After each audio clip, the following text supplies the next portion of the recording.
चलिए बच्चों, good evening. आपके एग्जाम्स पास आ रही हैं, इसलिए मैंने सोचा कि इस चैप्टर के रिवीजन वीडियो डाल दिया जाए। आप लोग कंसेप्ट क्लियर कर लो, सेक्शन याद रख लेना। आप अपने शब्दों में भी लिख के आओगे, आपको मार्क्स मिलेंगे। तो अपन स्टार्ट करते हैं इसको। हमारे इस यूनिट का नाम क्या है, एक बार थोड़ा जोर से पढ़ लेंगे हम सब लोग, तो हमारे लिए बहुत अच्छा हो जाएगा। Rights and duties and liabilities of partner. ठीक है, स्टार्ट करते हैं पढ़ना फटाफट के, हम लोग को टाइम वेस्ट ना हो। ठीक है बच्चों, सबसे पहले लिखा है ड्यूटीज ऑफ पार्टनर। सबसे पहले क्या लिखा है, पढ़ो जनरल ड्यूटीज। ठीक है, पढ़ते जाएंगे। क्या लिखा है इसमें, देखो कि एज ए पार्टनर आपका काम है कि आप पार्टनरशिप के बिजनेस को सबसे हायर अथॉरिटी पे रखें, हायर प्रायोरिटी पे रखें। कि आप जब भी बिजनेस करें, ध्यान देना, मैं एक वर्ड हमने कॉमन एडवांटेज के लिए कर, पर्सनल एडवांटेज के लिए नहीं, ये आपको ध्यान रखना है। एक दूसरे से फेथफुल रहे, ट्रस्टवर्दी रहे।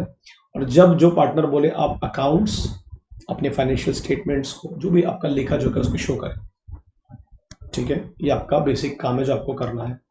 ठीक है, या तो उन पार्टनर को या उनके लीगल रिप्रेजेंटेटिव को भी बोलोगे तो कोई दिक्कत वाली बात नहीं है, मगर आपको बताना पड़ेगा, है ना। अपनी नॉलेज को, अपनी स्किल को यूज करो for the benefit of all the partners, for the benefit of firm, not for the personal benefit. ये आपको ध्यान रखना है ना। ठीक है जी। Duty to be just faithful among each other. Inter से का मतलब क्या होता है, अमंग ईच अदर, एक दूसरे के साथ भरोसा रखो, ट्रस्ट और कॉन्फिडेंस से काम करो। अगर आप ऐसे करते हैं तो क्या होगा, अपने पढ़े थे ना, पार्टनरशिप फर्म सर्वाइव करेगा लॉन्ग टर्म में।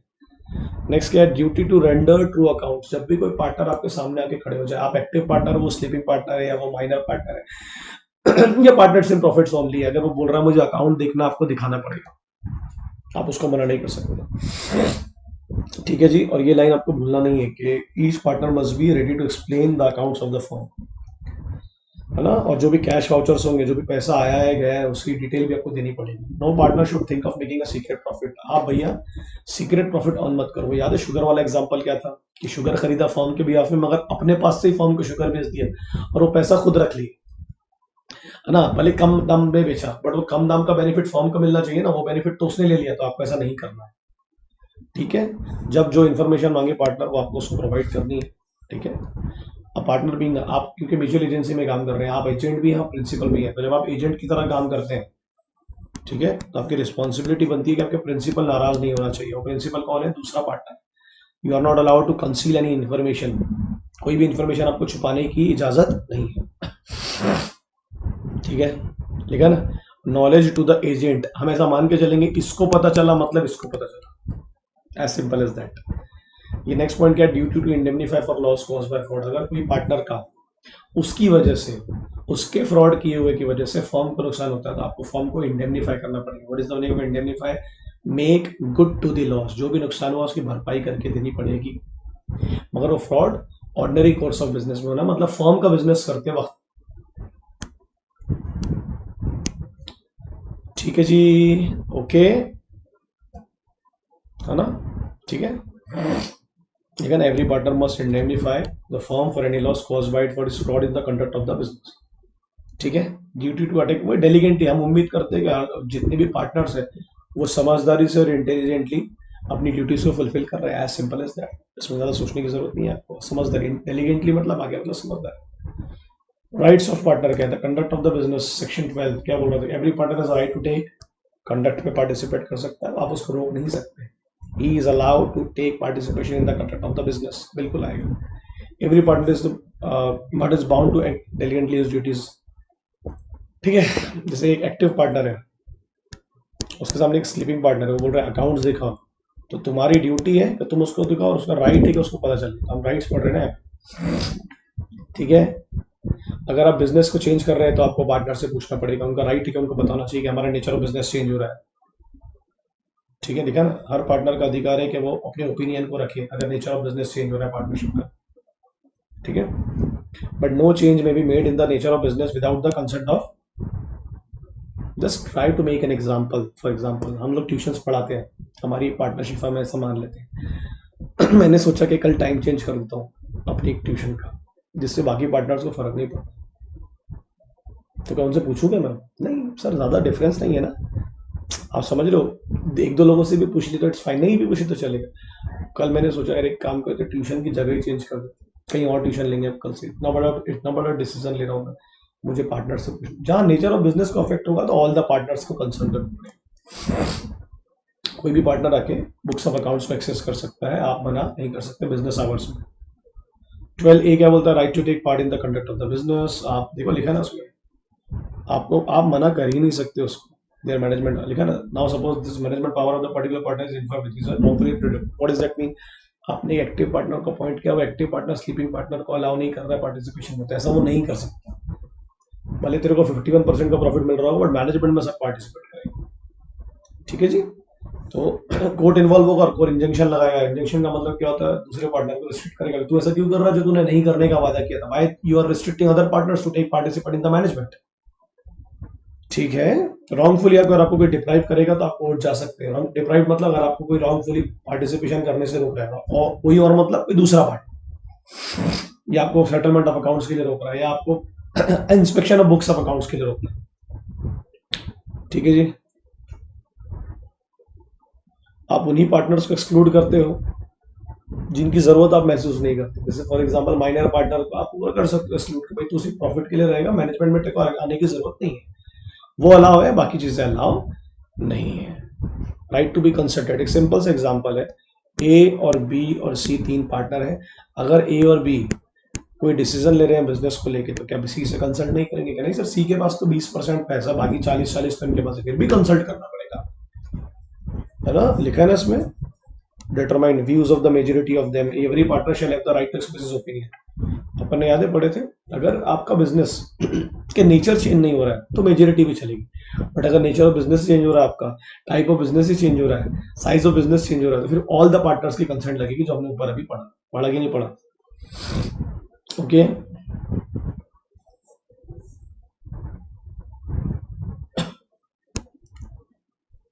Every partner has a right to access the books of accounts।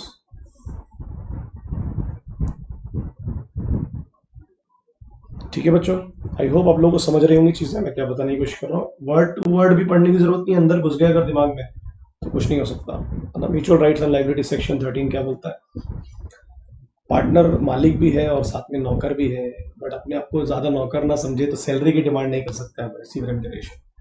तो बोले मैं तो बिजनेस में पार्टिसिपेट कर रहा हूँ तो मुझे सैलरी चाहिए। You are an agent, you are a principal, you have dual role, but you are not an employ appointed by someone, you are not a sub partner. Okay, कि तुमको remuneration मिलेगा, नहीं रेम्युनरेशन उसका right नहीं है। Remember, अगर लिखा है आपने डीड में तो बात अलग है, इक्वल प्रॉफिट शेयर करेंगे। अगर आपने आर्टिकल में नहीं लिखा है, आपके जो डीड है उसमें नहीं लिखा तो इक्वल होगा, और अगर रेशियो लिखा है तो रेशियो के हिसाब से, और लॉसेस भी इक्वली होंगे फिर प्रॉफिट रेशियो के हिसाब से। अपनी अपनी ड्यूटीज को डेलीगेंटली अटेंड करिए समझदारी से, जो एक समझदार पार्टनर से अपेक्षाएं की जाती हैं। ठीक है। अगर कोई पार्टनर ने, याद रखना, कैपिटल लगाया तो उसको इंटरेस्ट मिलना चाहिए, बिल्कुल मिलना चाहिए सर, क्योंकि कैपिटल कंट्रीब्यूशन तो आपने कैपिटल कंट्रीब्यूट किया, उसके अलावा अगर आपने लोन भी दिया तो उसको भी इंटरेस्ट मिलना चाहिए, आपको प्रॉफिट से मिलना चाहिए। ठीक है जी, समझ में आ गया। और अगर कैपिटल से ज्यादा अमाउंट लगाया, उसने लिखा ना एडवांस बियॉन्ड द कैपिटल, तो उस पर भी इंटरेस्ट मिलना चाहिए उसको। कितना? अगर कुछ नहीं दिया तो 6%। 1 करोड़ रुपए लगाया एक पार्टनर ने, बहुत ही हाइपोथेटिकल अमाउंट दे दिया, 1 लाख रुपए, ये कैपिटल हुआ, इस पर आपको इंटरेस्ट मिलेगा, फाइनेंशियल इंटरेस्ट। कब मिलता है ये सब आप लोगों को? प्रॉफिट के रूप में मिलता ही है ना, हिस्सा। बट अगर आपने कैपिटल के अलावा और पैसा ले लिया उस पार्टनर से, तो वो तो लोन हो गया, तो लोन पे तो इंटरेस्ट मिलेगा, तो उसमें मतलब कुछ नहीं लिखा हुआ तो 6% का इंटरेस्ट मिलेगा। और वही अगर फॉर्म की वजह से कोई इंडिविजुअल पार्टनर को नुकसान होगा तो इंडेमनीफाई करके देंगे। क्यों नहीं कर सकते? क्या हो सकता है कोई भाई स्लीपिंग पार्टनर होगा जो ज्यादा इन्वॉल्व नहीं होता होगा, 3-4 एक्टिव होंगे, उनकी वजह से अगर कुछ नुकसान हुआ तो स्लीपिंग पार्टनर मांग सकता है, बट वो नुकसान proper conduct of the business से रिलेटेड होगा। अब सुनो बुरी बात, अगर कोई ऐसा काम किया गया है पार्टनर के द्वारा जो इमरजेंसी में था, किसी को प्रोटेक्ट करने के लिए, फॉर्म को प्रोटेक्ट करने के लिए, तो फिर वहां पर आप इंडेमनिफिकेशन की उम्मीद नहीं करते। फॉर एग्जाम्पल, किसी पार्टनरशिप फॉर्म पर किसी ने केस कर दिया, तो क्या हुआ, जो एक्टिव पार्टनर था उसने किसी लॉयर को हायर करा, या फिर उसने सेटलमेंट के लिए कुछ पैसे दे दिए कि भैया फॉर्म को कोई कोर्ट घसीट के ना ले जाए। अब फॉर्म के बिहाफ में बिना पार्टनर से पूछे, बाकी पार्टनर से पूछे पैसे दे दिए, तो फॉर्म को बचाने के लिए किया, फिर वहां इंडेमनिफिकेशन नहीं आता, क्योंकि मरते तो सभी मरते। ठीक है। राइट टू रेम्युनरेशन क्लियर हो चुका है आपको, है ना? पार्टनर क्लेम करेगा तभी जब वहां लिखा होगा, नहीं तो नॉर्मली नहीं मिलता। अब ये एक एक्सेप्शन है, अगर यूजेज ऑफ फॉर्म में, व्हाट इज दैट मीन, कि ऐसी पार्टनरशिप फॉर्म है, ऐसी जगह पर है, ऐसी ट्रेडिशनल जगह पर है, ऐसी जगह पर है जहां सालों से दी जा रहा है रेम्युनरेशन, तो फिर कॉन्ट्रैक्ट में नहीं लिखा तो दोगे आप। वही यूजेज ऑफ फॉर्म है ना, जैसे ट्रेडिशनल, जैसे आप चेन्नई में काम कर रहे हो तो चेन्नई का रूल हो सकता है, आप दिल्ली में काम कर रहे हो दिल्ली में हो सकता है, तो नॉर्मली तो नहीं मिलेगा। कस्टमरी है, रीति रिवाज है वहां पर एक्टिव पार्टनर को रेम्युनरेशन पे करनी है, मतलब यहाँ यूजेज और कस्टमरी में आपको कॉन्ट्रैक्ट में नहीं भी लिखा है तो आपको क्या मिलेगा, रेम्युनरेशन। जनरल रूल क्या बोलता, नहीं मिलेगा जब तक लिखा नहीं होगा, बड़ी एक्सेप्शन है। Right to share profit equally होगा, अगर लिखा है तो जो रेशियो उसके हिसाब से, नहीं तो इक्वली होगा, और उसी हिसाब से लॉसेस भी होते हैं। ठीक है, ये आपको याद रखना है, भूलने की जरूरत नहीं है। ओके, इंटरेस्ट ऑन कैपिटल, आप जो कैपिटल कंट्रीब्यूट करते हैं फॉर्म चालू करने के बाद 13C में लिखा है, उसके हिसाब से आपको डेफिनेटली इंटरेस्ट मिलेगा। तो क्या लिखा है उसमें, the following element must be before the partner can entitle. जब आप इंटरेस्ट मांगने जा रहे हो प्रॉफिट में से हिस्सा, तो एक तो एक्सप्रेस एग्रीमेंट होना आपका दूसरे पार्टनर से, बिल्कुल सर जी। ट्रेड कस्टम होना चाहिए कि उस पार्टनरशिप फर्म का वो रीति रिवाज है जहां वो की जा रही है, या कोई स्टेटरी प्रोविजन, कानून बता दो, आप कानून पढ़ा दो तो कानून तो बोलता है आपको देना चाहिए। ठीक है, और आप कहाँ से दोगे, वो हमेशा प्रॉफिट से ही दोगे, प्रॉफिट होगा तभी तो दोगे, प्रॉफिट नहीं होगा तो कहाँ से दोगे। अब आपने जो कैपिटल लगाया उसके अलावा अगर आपने कोई एडवांसेस और लोन भी लगाया तो उसमें भी आपको मिलेगा इंटरेस्ट, कुछ नहीं लिखा हुआ तो 6% का। जब फॉर्म डिसॉल्व होती है ना तो पहले ये मिलता है एडवांसेस, फिर कैपिटल होती है एंड देन आगे की। और इंडेमनिफिकेशन मतलब मैंने आपको बता दिया। पार्टनरशिप प्रॉपर्टी बहुत आसान है, डायरेक्ट एनालिसिस पे जाएंगे, ज्यादा टेंशन लेने की जरूरत नहीं है। पार्टनरशिप प्रॉपर्टी सेक्शन 14, मैं ऐसा बोल सकता हूँ क्या, the partnership property is a property to all the partners and the property of individual partner is not the property of the firm. So अगर पार्टनरशिप प्रॉपर्टी या पार्टनरशिप एसेट्स या common stock या कॉमन प्रॉपर्टी को अगर कोई individual partner use कर रहा है अपने बेनिफिट के लिए तो उसको बेनिफिट शेयर करने पड़ेंगे बाकी पार्टनर से, यस सर बिल्कुल करना पड़ेगा, ये भूलना मत, ये सब नाम से रिफर किया गया है।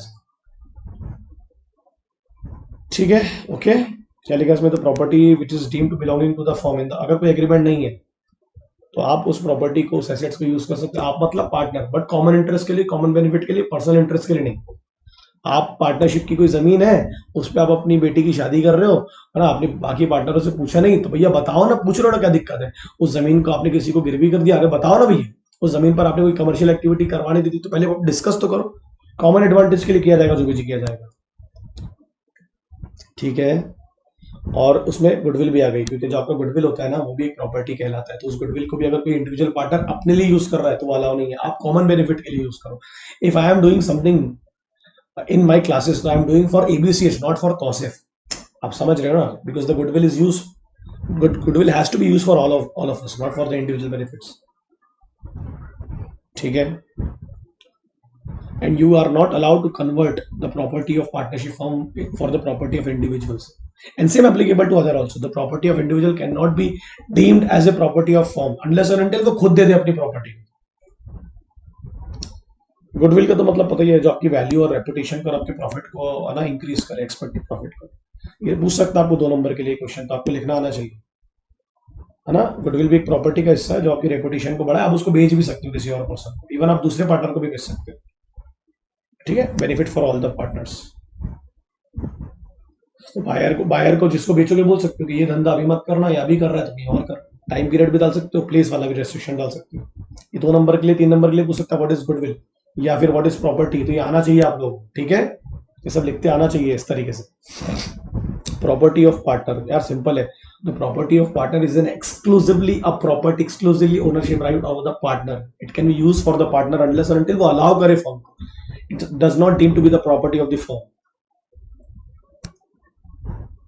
सिर्फ आपने पार्टनर की पर्सनल कार को 4 बार अगर दूसरे पार्टनर्स ने यूज कर ली अपने काम के लिए, तो मतलब नहीं कि वो फर्म की कार हो गई, उसी की पर्सनल कार है भैया, है ना। ये एग्जांपल्स हैं, आप लोगों को ध्यान रखने हैं। सॉरी, ओके,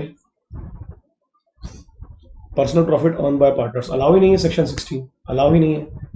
अगर आप पर्सनल प्रॉफिट अर्न कर रहे हो फर्म के नाम पर, फर्म के बिजनेस पर, फर्म की गुडविल पर, फर्म के काम पर, क्या बोल रहा है आपको, फर्म के बिजनेस पर, है ना, तो आपको वो शेयर करना पड़ेगा बाकी पार्टनर से, करना ही पड़ेगा। आप पता चल रहा है कि जो बिजनेस हम कर रहे हैं वही बिजनेस ऐसे पार्टनर आप कहीं और चालू कर दियो सेम नाम से, अपन ने जो डिसाइड किया था ना अपन ऐसा नहीं करेंगे, तो आप शेयर करना पड़ेगा। ठीक है, ओके। शुगर वाला एग्जाम्पल जो मैंने आपको भी ऊपर दिया, फर्म को शुगर बेचा, अपने स्टॉक में से निकाल कर फर्म को बताया भी नहीं, तो जो पैसा फॉर्म को बाहर देने वाला, तो फॉर्म का पैसा खुद ने रख लिया और प्रॉफिट भी शेयर नहीं किया। तो जो बेनिफिट, जैसे फॉर एग्जांपल 100 रुपए की शुगर बाहर से मिल रही होगी, तो खुद ने क्या किया, 100 रुपए तो फॉर्म से लिया, बट खुद के पास की थी तो 90 रुपए में फॉर्म को दे दिया, तो वो 10 रुपए फॉर्म को बचने चाहिए ना, उसके पास क्यों बच रहा है। अगर आप कोई कंपीटिंग बिजनेस कर रहे हो, ए बी सी 3 पार्टनर से सी अलग होकर कंपीटिंग बिजनेस कर रहा है और रिस्ट्रिक्शन लगाने के बावजूद भी शेयर करना पड़ेगा आपको प्रॉफिट, है ना। नॉन कंपीटिंग बिजनेस कर सकते हो आप, लाइक हमने अगर चावल की दुकान खोली है तो आप जाके गेहूं बेच सकते हो, कोई दिक्कत वाली बात नहीं। कॉमर्स की हमारी क्लासेस है, अगर किसी को अलग होना हो तो साइंस की क्लासेस खोलो, कोई दिक्कत नहीं। आप कॉमर्स से भी क्लासेस खोल सकते हैं, बट पर्टिकुलर टाइम पीरियड के बाद या फिर पर्टिकुलर प्लेस के बाद, ठीक है। ओके, ये सब याद रखो भाई, छोटे छोटे से सेक्शन से काम आते हैं बाद में। Partner to be an agent of the firm, yes exactly, mutual agency section 18, है ना, म्यूचुअल एजेंसी है। An agent is bound to provide all the partner profit to the partners, other partners. An agent is bound to perform all the acts of his principal. An agent is bound to use the properties for the benefit of the principal, and they are mutually responsible. बाद में कोई partner ये नहीं बोल सकता कि मैं नहीं था इन्वॉल्व। अगर 3 पार्टनर है और इन तीनों ने मिलकर पैसे लगाए, बट पूरे बिजनेस को ए ही संभाल रहा है, बी एंड सी बाद में ये नहीं कह सकते कि we not be responsible because ए संभाल रहा है। ये संभाल रहा है क्योंकि आपने उसको एजेंट बनाया है। तो क्या लिखा उसमें, अगर एक व्यक्ति भी संभाल रहा है, बाकी सब भी रिस्पॉन्सिबल रहेंगे। एक्टिंग बाय ऑल और any one of them acting for all, definition में था 4 में, अगर आपको बोलना नहीं वही लिखा है उसमें। एक्सप्रेस ऑथोरिटी ऑफ पार्टनर्स, अगर आपने ऑथराइज कर दिया पार्टनर को कोई काम करने के लिए, तो वो ऑथोरिटी से ज्यादा नहीं कर सकता उस काम को। ऑथराइज किया गया एग्रीमेंट के थ्रू कि टू डू सर्टेन एक्ट्स, यही करना, तो इसके अलावा कुछ और मत करना, करेगा तो फिर हम रिस्पॉन्सिबल नहीं रहेंगे। तो फिर जो भी आप ऑथराइज करोगे उसके लिए आपको बाउंड रहना पड़ेगा। सिंपल है ना। विदाउट ऑथोरिटी कुछ काम करता है ना, तो फिर फॉर्म रिस्पॉन्सिबल नहीं रहेगी। इम्प्लाइड ऑथोरिटी का मतलब क्या होता है, अगर आपने लिखित में नहीं भी दिया, बोला भी नहीं है, बट वो शो हो रहा है कि वो इंडिविजुअल पार्टनर जो भी कर रहा है फॉर्म के बिहाफ पे कर रहा है, सर्कमस्टांसेस से शो होता है। अगर आपने किसी, फॉर एग्जांपल के तौर पर, अगर कोई ट्रक पकड़ा गया आपका किसी व्यापारी का, और उसने ट्रक को पकड़ने के बाद बोला मैं इसको इधर से उधर जाने नहीं दूंगा, महाराष्ट्र से एमपी में घुसने नहीं दूंगा, तो वो पार्टनर ने सोचा यार क्या करूं, उसने क्या किया, एमपी में किसी, महाराष्ट्र में किसी को भेज दिया। तो अगर कोई काम आप कॉमन एडवांटेज के लिए, कॉमन बेनिफिट के लिए करते हो, वो इम्प्लाइड ऑथोरिटी का हिस्सा माना जाएगा, है ना। 19 और 20 इस पे क्वेश्चन आ सकता है दोनों। Scope of the implied authority, act जो भी काम किया है आपने बिना पूछे किया है ना, वो यूजुअल बिजनेस से रिलेटेड हो ना, वो ट्रक का सामान क्यों बेचा मेरे कॉमन एडवांटेज के लिए, विद इन द स्कोप हो ना। The act is done for the normal conduct, the usual way of carrying the business, और फॉर्म के नाम पर कर रहे हैं आप, ठीक है। और जो भी आप करेंगे उससे फॉर्म बाइंड होगा, भूलना नहीं है आपको, ठीक है। क्वेश्चन पूछ सकता है 19(1)(22), scope of the implied authority. In implied authority में क्या क्या आएगा, तो ये 3 लिख देना, है ना। बियॉन्ड जाके वो काम नहीं करेगा, बियॉन्ड करेगा तो firm will not be responsible. क्या लिखा है देखो उसमें, in a firm of cloth merchant, कपड़े के व्यापारी है, उसमें एक पार्टनर शुगर खरीद लेता है, and that will be outside the implied authority of the partner, firm can not be bound. ठीक है, ओके। अब इसमें लिखा है कि however it may be usual for one partner firm bankers to draw और accept a bill of exchange. अब ये क्या क्या कर सकता है वो देखते हैं आप। If partnership form of general commercial nature, यानी पार्टनरशिप फर्म का धंधा ही वही है, तो ये काम बिना पूछे भी कर सकता है। क्या लग सकता है, प्रॉपर्टी को सेल कर सकता है, प्लेज कर सकता है, जैसे इन्वेस्टमेंट कंपनी अगर आपने खोल के रखा है, बाय कर सकता है गुड्स फर्म के लिए, फर्म के नाम पर बोरो कर सकता है, फर्म के भी आपने मनी बोरो कर सकता है, बोरो ले भी सकता है, ठीक है, और किसी को दे भी सकता है। चेक्स और बिल्स ऑफ एक्सचेंज और प्रोमिसरी नोट को साइन कर सकता है, एंडोर्स कर सकता है, बैंक जा सकता है, ये सब ऑथोरिटी में आता है। अगर कौन से नेचर की है, जनरल कमर्शियल नेचर होता है ना यार, बहुत सारी चीजें होती हैं। जॉइंट इन द फैमिली में देख लो आपको, अगर 4 भाई मिलकर कपड़े बेच रहे, तो एक भाई का काम इम्प्लाइड ऑथोरिटी में होता है कि तेको बैंक जाना है, एक भाई का काम है कि तेको बिजनेस में मिलना है, एक भाई का काम है कि तेको दुकान संभाली। वैसे पार्टनरशिप फर्म में भी होता है, एक भाई है जो बिल बनाएगा, बाकी तो है, तो वैसे सेम पार्टनरशिप फर्म।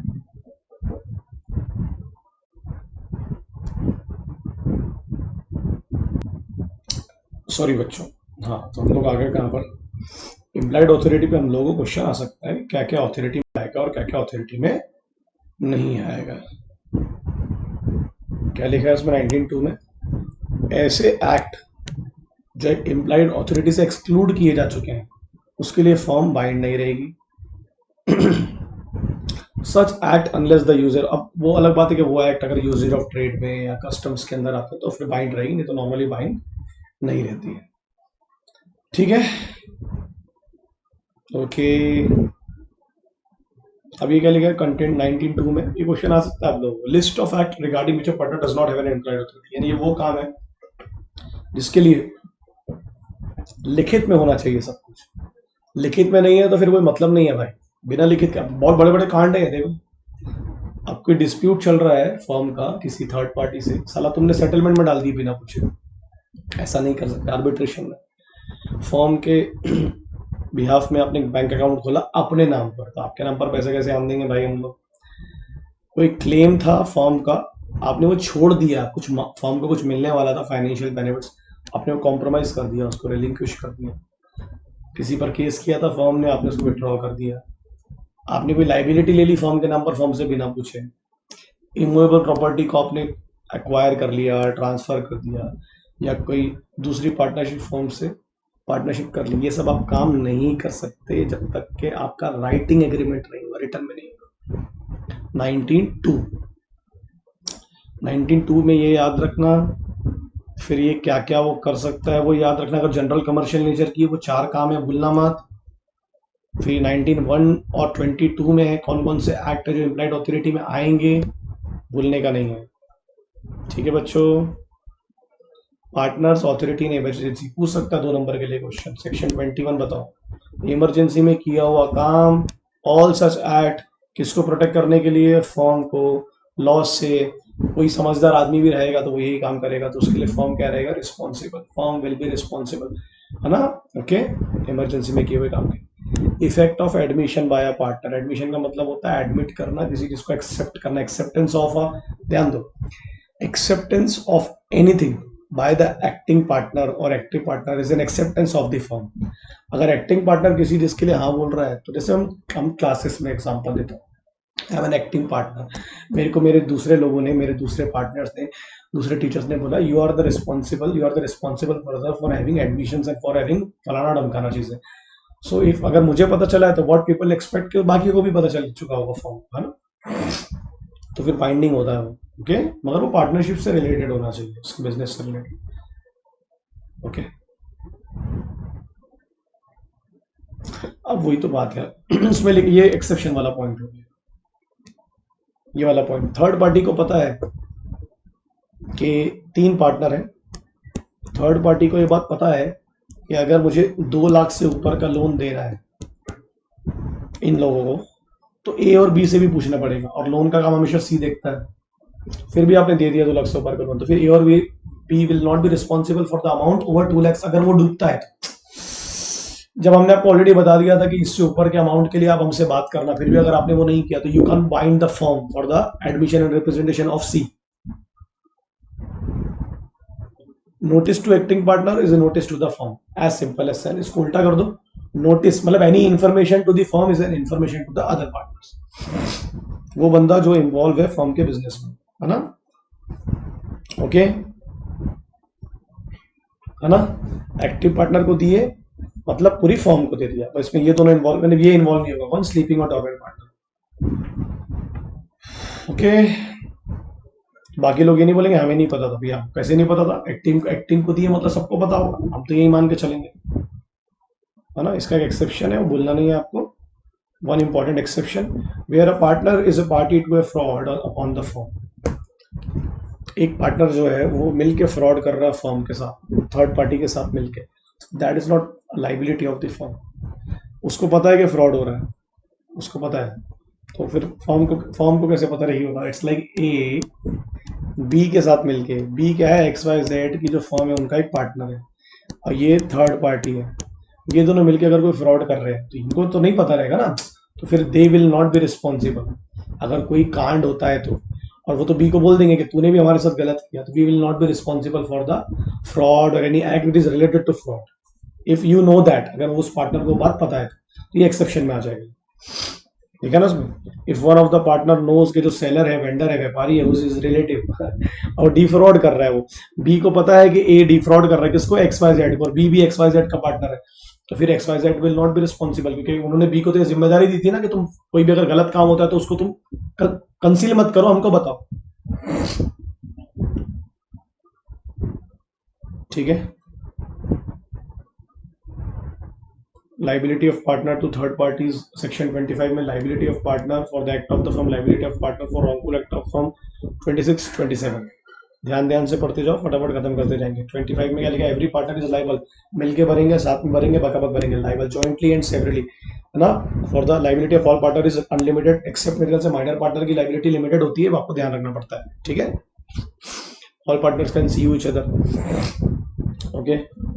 और दूसरी बात, थर्ड पार्टी एक्टिव पार्टनर को स्यू करेगी, मतलब फर्म को किया, और इंडिविजुअली भी वो पार्टनर्स को स्यू कर सकते हैं, कोई दिक्कत की बात नहीं, ऑल टुगेदर भी कर सकते हैं।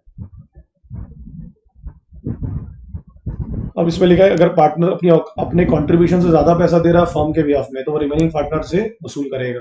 होता है ना, जैसे इक्वल कंट्रीब्यूशन था, किसी पार्टनर ने पार्टनर्स को बचाने के लिए, फर्म को बचाने के लिए अपने औकात से, अपनी कंट्रीब्यूशन से, या जो उसका शेयर था उससे ज्यादा पैसे दिया, तो वो रिकवर करेगा बाकी लोगों से। ठीक है। लिखा है उसमें, जो क्रेडिटर है वो पूरे पार्टनर को भी सीव कर सकता है और सेपरेटली भी कर सकता है। And they should all be responsible jointly and separately.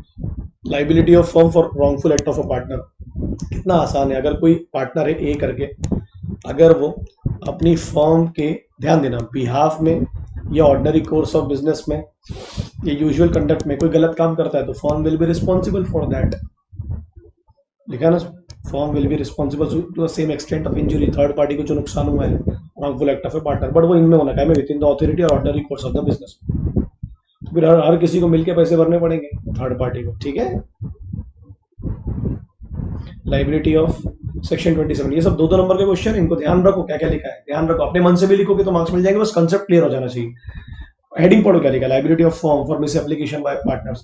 Miss application of money का मतलब ये miss application of property. Simple से लॉजिक है, 3 पार्टनर है अगर आपके पास में, ए, बी और सी। ठीक है। ए जो है उसको पैसा मिला, मनी मिला, तो अगर उसने अपने पर्पस के लिए उसको यूज कर लिया या उसका गलत यूज कर लिया, तो थर्ड पार्टी क्या करेगी? थर्ड पार्टी को थोड़ी ना समझती है चीजें, थर्ड पार्टी तो बाकी लोगों से भी क्लेम करेगी। तो क्या लिखा है उसमें, अगर कोई प्रॉपर्टी है, पैसा मिलता है किसी पार्टनर को, देखा with in the apparent authority, अगर उसको कोई पैसा मिला या कोई प्रॉपर्टी मिली, किससे? थर्ड पार्टी से, उसने उसका मिस अप्लाई किया, गलत यूज किया, और वो कोर्स ऑफ द बिजनेस में था। ठीक है। बराबर कि नहीं बराबर है? गलत किया तो क्या करेगा भाई? जो फॉर्म है उसको भर के देना पड़ेगा पैसे। ओके। लाइबल रहेगी फॉर्म। ओके, है ना। उसमें एक चीज बोल रहा हो, वो पैसा जो ए को मिला, भले वो फॉर्म के पास गया हो, नहीं गया हो या गया हो, दोनों में फर्क नहीं है, but firm will be responsible. Firm will be responsible. I repeat, clause A clause B क्या बोलता है?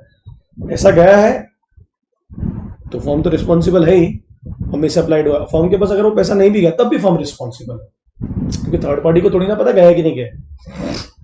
दोनों केसेस में रिस्पॉन्सिबल रहेगा, बट वो ऑथोरिटी में होना मनी और ऑर्डिनरी कोर्स ऑफ बिजनेस में होना। अगर ऑर्डिनरी कोर्स ऑफ बिजनेस के बाहर अगर आप पैसे दे रहे हो तो फिर आप फॉर्म को रिस्पॉन्सिबल नहीं बना सकते, आपने क्यों दिया पैसे, और ऑथोरिटी के अगर बाहर जा रहा है।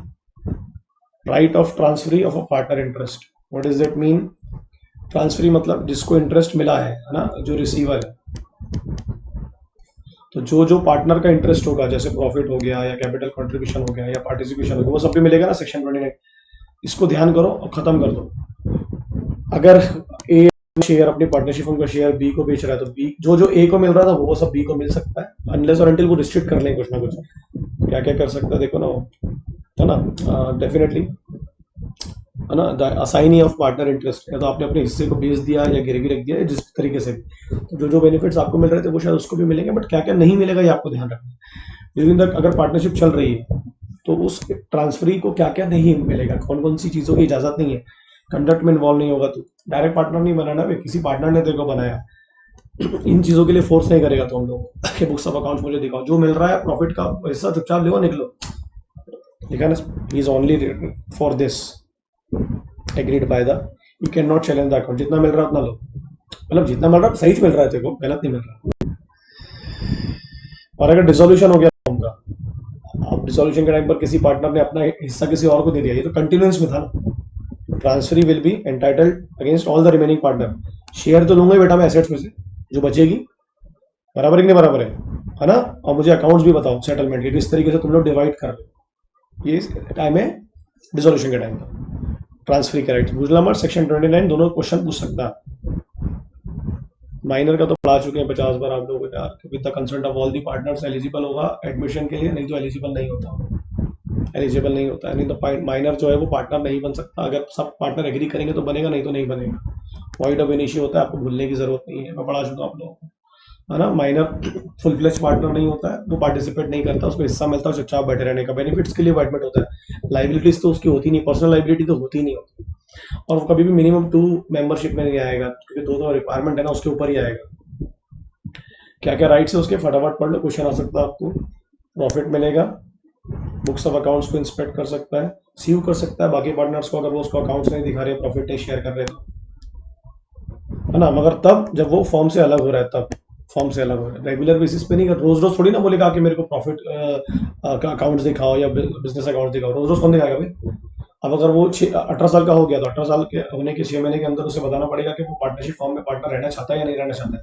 अगर नहीं बताया तो हम तो मान लेंगे रहना चाहता है, और अगर बताया तो दो चीजें होंगी, या तो वो रहना चाहता है या नहीं रहना चाहता। नहीं रहना चाहता है तो he will not be responsible for further liabilities. अगर वो पार्टनरशिप में एज ए पार्टनर रहना चाहता है, विद इन 6 मंथ्स उसको बताना पड़ेगा ना। तो फिर वो जब से पार्टनर बना था ना, तब से ही will be responsible for everything. ठीक है, ये देखो ये लिखा हुआ। लाइबिलिटीज तो आपको पता ही है, जितना प्रॉफिट उतनी उसकी लाइबिलिटी। बिफोर अटेनिंग में 18 साल से होने से पहले पर्सनली कभी भी रिस्पॉन्सिबल नहीं होता है। और माइनर को you can not declare insolvent, वो सॉल्वेंट ही नहीं तो इंसॉल्वेंट कहां से होगा। ठीक है, फॉर्म डिक्लेयर हो सकती है insolvent, the firm is declared insolvent, is share in the firm vest in the firm हो सकती है इंसॉल्वेंट, उसके तो शेयर इनके पास चले जाएंगे, ये ऑफिशियल रिसीवर जो कोर्ट के द्वारा अपॉइंट किया जाता है, आपके क्रेडिटर्स लिक्विडेटर्स।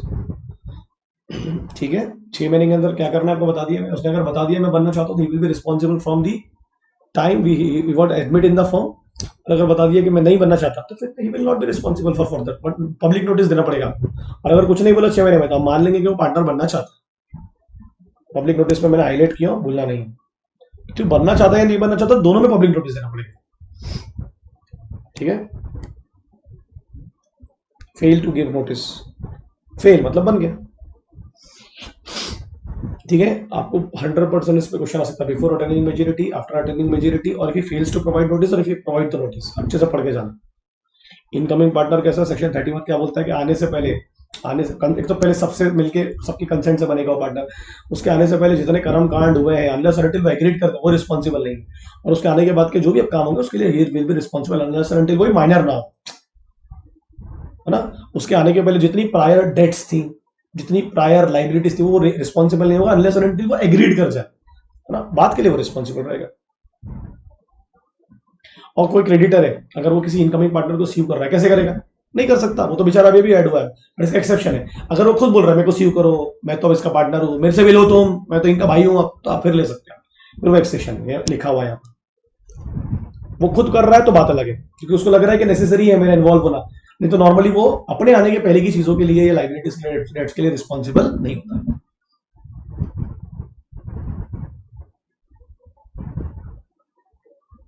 ये तो उसमें हाँ डेफिनेटली इनकमिंग पार्टनर एक मर गया तो वो तो पार्टनरशिप फॉर्म वैसे ही खत्म होगी, ऑटोमेटिकली डिसॉल्व।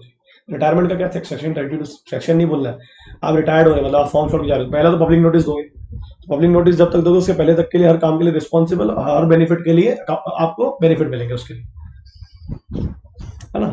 डेफिनेटली यार, अगर आप पार्टनरशिप छोड़ रहे हो तो उसकी फिर कुछ चीजें होती हैं, तो उसमें लिखा है कि कैसे जाओगे, सबसे पूछ के जाओ, एग्रीमेंट के थ्रू जाओ। और अगर पार्टनरशिप एट विल है, particular partnership at will, public notice देके जाओ, पब्लिक नोटिस दो भैया, नहीं तो लोग रिस्पॉन्सिबल बनाएंगे तुम लोग हर चीज के लिए। अपने इंटेंशन बताओ क्यों रिटायर्ड होना चाह रहे हो, पूछ सकता आपको वहां कैसे जाएगा। और जितने भी तूने कांड किया है या अच्छी चीजें हैं जो तेरे रिटायरमेंट के पहले की ही, you will be responsible and you will be privilege to get that benefits 32(2). ठीक है ना, ओके। तो थर्ड पार्टी को बता दो कि आप जा रहे हो, तो आप फिर फर्दर रिस्पॉन्सिबल नहीं होंगे, बट उसके पहले जितनी रिस्पॉन्सिबिलिटी थी वो आपको चुका के जानी पड़ेगी, दे के जानी पड़ेगी। तो आपको अगर बिजनेस करना है जाने के बाद में, तो बाहर जाके बिजनेस कर सकते हो क्या, नहीं, वो तो आपको रिस्ट्रिक्ट कर सकते हैं एक टाइम पीरियड या प्लेस्ड पीरियड में। और अगर पब्लिक जो रिटायरमेंट पार्टनर है, अगर उसने पब्लिक नोटिस नहीं दिया तो फिर वो पब्लिक के लिए रिस्पॉन्सिबल रहेगा, है ना। छोड़ने के बाद भी लिखा ना अगर नहीं दिया उसने, नहीं दिया तो रिकॉन्स्टिट्यूशन ऑफ फॉर्म होता है ना, जब कोई पार्टनर आता है या जाता है, रिकॉन्स्टिट्यूशन ऑफ फॉर्म याद पड़े थे, डिसोल्यूशन ऑफ फॉर्म और डिसोल्यूशन ऑफ पार्टनरशिप थोड़ा ना टूटी है, फॉर्म के चेंज हो रहा है, कोई आ रहा है कोई जा रहा है, भूलना मत दोनों के डिफरेंस बिटवीन एक्सपल्शन, ये बहुत इंपॉर्टेंट है सेक्शन 33। यार ऐसे तो आप पर्सनल ग्रज के लिए, पर्सनल लड़ाई के लिए किसी पार्टनर को नहीं निकाल सकते, कोई ना कोई उसके पुख्ता रीजन होना चाहिए। एक तो ये पहला एकमात्र ऐसी चीज में मेजोरिटी चलेगी, बाकी सब में देखना होगा आपने ऑल द पार्टनर्स था। तो पहले तो गुड फेथ पे होना, कॉमन एडवांटेज के लिए होना, पर्सनल इंटरेस्ट नहीं होना चाहिए उसमें, फॉर्म का बेनिफिट होना चाहिए उसमें, ठीक है। जो क्या लिखा उसमें, पावर ऑफ एक्सपल्शन जो है वो आप सबने एक दूसरे को दिया है कि भाई आप एक दूसरे को निकाल सकते हैं, मेजोरिटी ऑफ पार्टनर के साथ करोगे और गुड फेथ में होना। अब उसके 3 रीजन दिया है, कॉमन इंटरेस्ट के लिए होना, पर्सनल इंटरेस्ट के लिए, वो याद है एग्जांपल दोनों बीवियों वाला, तेरी बीवी का उसकी बीवी से झगड़ा हुआ तो तुम उसको निकाल रहा है, क्यों निकाल रहा है भाई, बीवी के मैटर में पार्टनरशिप फर्म को मिला रहा है, नोटिस देना पड़ेगा उसको, अपॉर्चुनिटी ऑफ बीइंग हर्ड देनी पड़ेगी, अपना मुद्दा भी रखो, अपनी साइड भी रखो, अपना पोजीशन भी रखो, ये तीनों चीज आपको करनी पड़ेगी। और अगर इन चीजों के बिना अगर आप करते हो तो वो नल एंड वॉइड है, फिर ऐसी एक्सप्रेशन को हम अलाउ नहीं कर सकते। अब इसमें लिखा अगर आप किसी को निकाल देते हो तो जरूरी नहीं है आपका फॉर्म डिसॉल्व हो, बट एग्रीमेंट में चेंज आ जाएंगे। पार्टनरशिप फॉर्म खत्म होगी क्या आपकी, नहीं हुई, ठीक है। पार्टनरशिप तो शुरू करेगी, वो स्पाउस वाला है, वाइफ वाला एग्जांपल है जो मैंने आपको दिया। इंसॉल्वेंसी का मतलब क्या भैया, बर्बाद हो गया पार्टनर अपनी पर्सनल लाइफ में, अपनी पर्सनल स्पेस में, सेक्शन 34 डिक्लेयर कर दिया कोर्ट ने, आप इंसॉल्वेंट हो, भिखारी हो चुके हैं, आपका दिवालिया निकल चुका है, क्या होगा उसमें, cease to be the partner, जिस दिन कोर्ट ने डिक्लेयर किया उसी दिन से उसकी पार्टनरशिप खत्म, एडजुडिकेटेड, डिक्लेयर्ड बाय द कोर्ट, उस दिन से वो पार्टनर नहीं है। उसमें क्या लिखा, उसकी जितनी भी प्रॉपर्टी थी वो ऑफिशियल रिसीवर के पास से चली गई, उसका क्रेडिटर जो भी था, ठीक है। तो अब वो फर्दर रिस्पॉन्सिबल भी नहीं रहेगा, उसकी जो प्रॉपर्टीज है वो फर्दर फॉर्म के लिए रिस्पॉन्सिबल नहीं रहेगी after the order of the court, ठीक है। सेम उल्टा होगा ना, उसके अगर कोई कांड होते हैं तो उसके लिए फॉर्म रिस्पॉन्सिबल नहीं होगी, वही ऑर्डर के बाद adjudication and vice versa. Effect of insolvency क्या है, वो पार्टनर नहीं है, उसकी जो स्टेट है वो नॉट लाइबल रहेगी, but after the order, before the order जो भी है उसके लिए उसकी स्टेट रिस्पॉन्सिबल रहेगी, after the order the state, उसकी property will not be responsible for the further liabilities and firm will not be responsible for his act after the order of the court. भूलना मत, effect पे question आ सकता है। Death of the partner, निपट गए भैया, मर गए, अब 2 में से एक मरा तो वो तो डिसोल्यूशन ऑफ पार्टनरशिप ही हो गया, फिर तो पार्टनरशिप ही खत्म हो गई, फॉर्म भी गई, पार्टनरशिप भी गई। बट अगर 2 से ज्यादा है मिलकर डिसॉल्व करो, बराबर की नहीं बराबर है ना। डेथ ऑफ पार्टनर का क्या मतलब हुआ उसमें, the effect of death of partner mean dissolution of, मतलब पार्टनरशिप ही खत्म हो गई आपकी। बट अगर आप चाहते हैं 2 में से एक गया तो पार्टनरशिप खत्म, बट अगर मल्टीपल लोग हैं तो आपको ऐसा लगता है कि यार मरने पर हम पार्टनरशिप को क्यों डिसॉल्व करें, तो फिर आप डिसोल्यूशन ऑफ फॉर्म कर सकते हो उसको, कि एग्रीमेंट चेंज कर लेते हैं ना, बार बार पार्टनरशिप क्यों बनाए जाके, इतना सारा लीगल एक्सपेंसेस लगता है, माता बच्ची। अब ये लाइन को याद रखना, इसको भूलना मत, मैं इसको अंडरलाइन कर रहा हूँ बहुत अच्छे से। द स्टेट मतलब the property of diseased person is not liable for any act from after his death. Death के पहले जो काम हो उसके लिए उसकी प्रॉपर्टी रिस्पॉन्सिबल रहेगी, बट डेथ के बाद जो कांड होंगे, लाइबिलिटी होगी, उसके लिए उसकी प्रॉपर्टी रिस्पॉन्सिबल है ड्यूरिंग द लाइफ टाइम। और उसके लिए पब्लिक नोटिस की जरूरत नहीं है, मरने वाला भी पब्लिक नोटिस कैसे देगा, वो तो पार्टनर देंगे ना पब्लिक नोटिस, ठीक है, भूलने का नहीं है। कंपीटिंग बिजनेस कर सकता है कि पार्टनर, आउटगोइंग पार्टनर जो छोड़ के जा रहा है फॉर्म, बिल्कुल कर सकता है, मगर उसमें वो रिस्ट्रिक्शन लगा सकते हैं कि sir restrain of trade allow है, यहाँ वैलिड है, यहाँ रिस्ट्रेन ऑफ ट्रेड वैलिड है सर, बिल्कुल है ना, बिल्कुल वैलिड है, ठीक है ना। मे कैरी विद द फॉर्म, ही में एडवर्टाइज सर बिजनेस, बट इसमें कुछ एग्रीमेंट है, आप लिखा है ना उसमें, he may not use the firm name, firm का नाम मत यूज करना, गुडविल का यूज मत करना, represent himself as a carrying of the business, ये बात बताना कि तो फॉर्म के बिहाफ में कर रहा है, जो बता भाई इंडिविजुअल आदमी में अलग हो चुका हूँ, और जो फॉर्म के कस्टमर्स है या फॉर्म के जो क्लाइंट है उनको इन्फ्लुएंस मत करना, सॉलिसिट, है ना। तो ये रेस्ट्रिक्शन ऑफ ट्रेड यहाँ पर क्या है, वैलिड है, क्या है, कॉन्ट्रैक्ट में पढ़ते थे अपन, वॉइड नहीं है, वैलिड है, बट एक रीजनेबल टाइम पीरियड और रीजनेबल प्लेस था। सेक्शन 27 याद है, Indian contract, right of outgoing partner in certain cases to share subsequent profit, what is that mean, चले गया वो, छोड़ दिया उसने फॉर्म को, तो बोल रहा है सब्सिक्वेंट प्रॉफिट के लिए आउटगोइंग पार्टनर जो है वो शेयर करेगा, सेक्शन 37 क्या बोल रहा है। अब देखो, if any member of a form, अब वो पार्टनर नहीं रहा, किस वजह से, death, retirement, insolvency, the business of the firm is carried on without financial settlement of account. अब जब कोई पार्टनर मरता है, जाता है, निकाला जाता है, तो उसके सेटलमेंट ऑफ अकाउंट तो होंगे, उसको उसका हिस्सा तो देना पड़ेगा। अब आपने नहीं किया वो चीज, फिर भी बिजनेस चल रहा है आपके जाने के बाद में, मरने के बाद में, in the absence of any contract to the contrary, he और his legal representative has an option either. उसका लीगल रिप्रेजेंटेटिव क्या करेगा, हिस्सा तो अभी भी फॉर्म में ही है क्योंकि जो उसका पार्टनर था मैंने, तो डेथ हो गई, इंसॉल्वेंसी हो गई, हटा दिया गया उसको। क्लेम कर सकते हैं प्रॉफिट को, बिल्कुल कर सकते हैं, है ना। क्लियर है कि नहीं क्लियर है। शेयर मांग सकते हैं कैपिटल रेशो में, इंटरेस्ट मांग सकते हैं अगर उनके जो पार्टनर मर गए, उनके बाप दादा जो भी होंगे यार, वो अगर उन्होंने कैपिटल के अलावा लोन भी दिया, एडवांसेस भी दिए, तो ये सब चीजें मांग सकते हैं, कोई दिक्कत वाली बात नहीं है। किस रेशो में मिलता है, पढ़ा था मैंने, याद है ना। पहले एडवांस मिलता है, फिर कैपिटल होता है, फिर पार्टनर को आखिर में जो एसेट स्टेट का हिस्सा होगा वो बचेगा, इस रेशो में जाता है। बराबर है कि नहीं, और लगता है इस रेशो में। पहले आप इस तरीके से याद है। ये छोटा सा सेक्शन है, revocation of continuing guarantee in the form. What is that mean continuing guarantee. कोई पार्टनर है ए, उसकी बहुत ज्यादा गुडविल है, उसी के नाम पर ही साले पूरे काम धंधे कर रहे हैं बाकी के पार्टनर्स, तो वो अपनी गारंटी को रिवोक कर सकता है कि भैया मेरे नाम पर मत करना है, हटा सकते हो आप, रिवोक कर सकते हो, ठीक है ना। रिवोक फ्यूचर ट्रांजेक्शन्स के लिए कि मेरे नाम पर आप पैसे लेने देने की जरूरत नहीं है। गारंटी को रिवोक कर दिया ना। कैसे कैसे होती है वो गारंटी रिवोक। अब मर गए तो मतलब खेल खत्म, उसको थोड़ा रिस्पॉन्सिबल बनाओगे। रिटायरमेंट हो गया तो बोलेगा मेरे नाम पर मत लेने रहे कुछ, है ना। क्लियर है नहीं। और नया पार्टनर भी बोल सकता है, रिवोक कर सकता है कि मेरे आने के पहले वाले ट्रांजेक्शन के लिए मैं रिस्पॉन्सिबल हूँ, या उल्टा भी कर सकता है। जैसे पार्टनर्स इन प्रॉफिट्स ओनली है, तो बोलेगा पहले वाले के लिए रिस्पॉन्सिबल बाद में नहीं लूंगा, उल्टा बाद के लिए रिस्पॉन्सिबल हूँ पहले नहीं लूंगा, ठीक है। ये म्यूचुअल राइट्स एंड ड्यूटीज है, ज्यादा कुछ है नहीं, और ये खत्म है, आपका जो यूनिट है वो खत्म हो गया, इसका रजिस्ट्रेशन है, ठीक है। जब नया पार्टनर आता है या पुराना पार्टनर जाता है तो राइट्स एंड लाइबिलिटीज में चेंज आते हैं, इसलिए उसको बोलते हैं रिकॉन्स्टिट्यूशन ऑफ फॉर्म, है ना। रिकॉन्स्टिट्यूशन ऑफ पार्टनरशिप नहीं, पार्टनरशिप का टूटी से फॉर्म के नेचर में चेंज आया, बिजनेस तो वही रहेगा, प्रॉफिट रेशियो चेंज हो जाएगा, ठीक है।